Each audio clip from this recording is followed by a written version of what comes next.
Ovaj korijen koristi se u prehrani već tisućama godina, a danas ga većina ljudi i dalje podcjenjuje.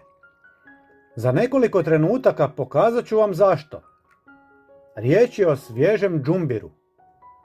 Džumbir je bogat prirodnim spojevima poput gingerola, koji djeluju kao antioksidansi i pomažu zaštititi stanice od oksidativnog stresa.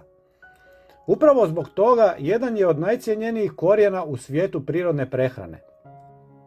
Osim toga, sadrži mangan koji doprinosi normalnom metabolizmu energije, održavanju zdravih kostiju i zaštiti stanica od oksidativnog stresa. Sadrži i kalij koji doprinosi normalnom radu srca, mišića i živčanog sustava. Nakon što sam ga malo isprao u otopini vode i sode bikarbone, narezat ću ga na manje komadiće.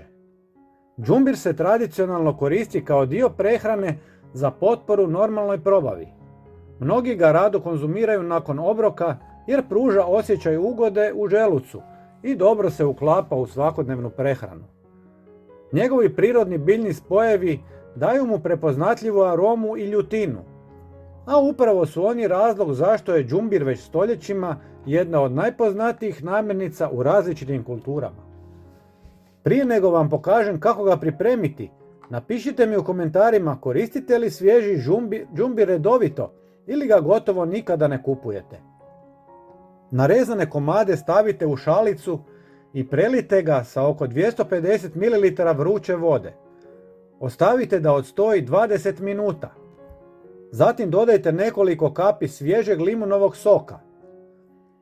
Popijte jednu šalicu dnevno.